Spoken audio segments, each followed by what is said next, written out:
Hello दोस्तों, जैसा कि आपको मेरे स्क्रीन में दिख रहा है, आज हम चांद से थोड़े से गप्पे कविता को पढ़ेंगे। तो अभी आप लोगों को हाल ही में चंद्रयान 3 जो है वो चांद पर उतारी गई है, ये तो आप लोग सभी को पता है। तो चंद्रमा की संरचना को बेहतर ढंग से समझने और उसके विज्ञान को अभ्यास में लाने के लिए चंद्रमा की सतह पर उपलब्ध रासायनिक और प्राकृतिक तत्वों, मिट्टी, पानी आदि पर वैज्ञानिक प्रयोग करने के लिए ही चंद्रयान 3 को लॉन्च किया गया है। तो ठीक है, मीन्स हम लोग चंद्रमा के बारे में अभी बहुत कुछ जान जाएंगे, लेकिन उससे पहले हमारे लिए हमेशा चंद्रमा ही कौतूहल की बात होती है। और इसी को लेकर कवि ने एक कविता लिखी है कि एक छोटी सी बच्ची 10-11 साल की, आपके जितनी, वह चंद्रमा से गप्पे लड़ाती है। कवि का नाम है शमशेर बहादुर सिंह। ये जो बालिका है वह चांद की प्रतिदिन बढ़ने की प्रक्रिया को उनकी बीमारी सोच रही है। इसी तरह से इस लड़की चांद को देखकर कहती है कि चांद, आप जब बढ़ते हैं तो लगातार बढ़ते ही जाते हैं। बढ़ते हुए आप तब तक सांस नहीं लेते जब तक कि आप पूरी तरह से गोल मटोल ना हो जाए। तो ये क्या आपकी कोई बीमारी है? ये चांद से पूछ रही है। तो चलिए पहले हम लोग कविता पढ़ते हैं। गोल है खूब मगर आप तिरछे नजर आते हैं जरा। आप पहने हुए हैं कुल आकाश तारो जरा। ये जरा ये जड़ा। सिर्फ मुंह खोले हुए हैं अपना गोरा चिट्टा गोल मचोल। अपनी पोशाक को फैलाए हुए चारों स्मित आप कुछ तिरछे नजर आते हैं, जाने कैसे। खूब है गोकी वाह जी वाह, हमको बुद्धू ही निरा समझा है। हम समझते ही नहीं जैसे कि आपको बीमारी है। आप घटते हैं तो घटते ही चले जाते हैं, और बढ़ते हैं तो बस यानी कि बढ़ते ही चले जाते हैं। दम नहीं लेते हैं जब तक बिल्कुल ही गोल ना हो जाए। बिल्कुल गोल। यह मरज आपका अच्छा ही नहीं होने में आता है। तो चलिए इसकी अभी व्याख्या भी हम देख लेते हैं। इसमें कुछ कठिन शब्द है, जैसे कि खूब। खूब यानी कि बहुत अधिक। तिरछे, तिरछे यानी कि टेढ़े मेढ़े। जरा, जरा यानी कि थोड़ा। और कुल, कुल यानी कि सारा, संपूर्ण, सिर्फ, केवल। पोशाक, वस्त्र।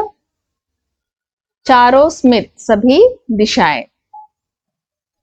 और इसमें एक और है तारो जड़ा, मीन्स आसमान को एक कपड़ा बताया गया है जिसमें कि तारे जो हैं वो जड़े हुए हैं। सो प्रस्तुत पद्यांश हम जो है वो वसंत भाग 1 से ली गई है। इन पंक्तियों में कवि ने आकाश को तारों से जड़ित चांद के वस्त्र के रूप में वर्णित किया है। तो एक 10-11 वर्ष की बालिका चांद को देखकर कहती है कि आप तो बहुत अधिक गोल है, परंतु आप थोड़े टेढ़े मेढ़े दिखाई देते हैं। आपने सारे आकाश को अपना वस्त्र बनाकर पहन रखा है। आकाश में चमकते हुए तारे आपके वस्त्र पर जड़े हुए सितारे हैं।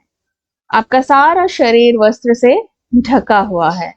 केवल आपका गोरा चिट्टा सुंदर गोल मुंह ही दिखाई पड़ता है।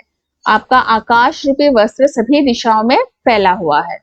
तो जो है ये 11 साल की बच्ची ऐसे समझती है। इस लड़की के अनुसार सारा आकाश चांद का वस्त्र है जिसमें तारे जड़े हुए सितारे हैं। चांद का वह वस्त्र सभी दिशाओं में फैला हुआ। आप कुछ तिरछे नजर आते हैं, जाने कैसे। खूब है गोकी वाह जी वाह, हमको बुद्धू ही निरा समझा है। हम समझते ही नहीं जैसे कि आपको बीमारी है। आप घटते हैं तो घटते ही चले जाते हैं, और बढ़ते हैं तो बस यानी कि बढ़ते ही चले जाते हैं।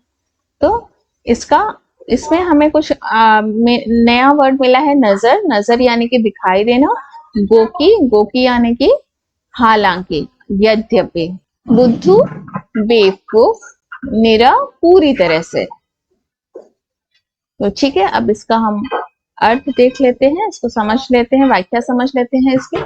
बालिका चांद को देखकर कहती है कि आप थोड़े से तिरछे दिखाई देते हैं, यद्यपि आप भी खूब है। वाह, आपने तो हमें पूरा बेवकूफ समझ रखा है, जैसे कि हमें कुछ पता ही नहीं।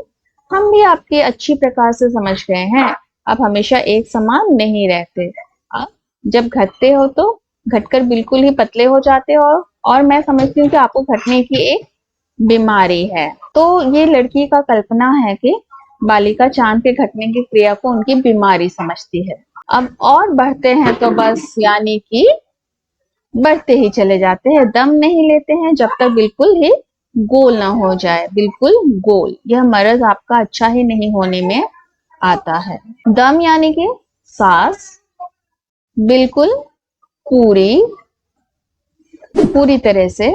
मर्ज रोग बीमारी, मर्ज यानी कि बीमारी या फिर रोग। इन पंक्तियों में बालिका दिन प्रतिदिन बढ़ने की क्रिया को उनकी बीमारी बताने का वर्णन किया गया है। लड़की चांद को देखकर कहती है कि चांद, आप जब बढ़ते हैं तो लगातार बढ़ते ही जाते हैं। बढ़ते हुए आप तब तक सांस नहीं लेते जब तक कि आप पूरी तरह से गोल मटोल ना हो जाए। आपकी बढ़ने की यह बीमारी तो ऐसी है जो कभी भी ठीक होने को नहीं आती। तो बढ़ने की क्रिया को ही उनकी एक बीमारी इस बच्ची ने मान लिया है। तो ये है आज का। आप भी चांद को देखकर जो भी आपके मन में आता है मुझे कमेंट में बताइए। आपके मन में क्या आती है? चांद को हमेशा देखा कीजिए। रात को निकल के चांद को थोड़ी देर तक जरूर निहारा कीजिए। इससे आपका मन भी बहुत ही प्रसन्न हो जाएगा और आपके मन में बहुत सारे भाव आने लगेंगे चांद के बारे में। इसके बाद प्रश्न उत्तर है, हम लोग प्रश्न उत्तर फिर अलग से करेंगे। पहले इस कविता को पढ़ के इसके पूरे जो हार्ड वर्ड्स है उसको नए वर्ड्स है मैं डिस्क्रिप्शन बॉक्स में डाल दूंगी, उनको पूरा लिखिए अपने नोटबुक में और उसके बाद हम करेंगे। तो ठीक है, आप लोगों को मेरा वीडियो कैसा लग रहा है जरूर बताइए। अगर अच्छा लग रहा है तो एक लाइक कर दीजिएगा और मेरे चैनल को सब्सक्राइब जरूर कर लीजिएगा, ताकि मैं जो भी भेजती हूँ, वीडियो बनाती हूँ, वो एजुकेशंस के होते हैं और आपको मेरे ख्याल से बहुत ही अच्छे लगेंगे।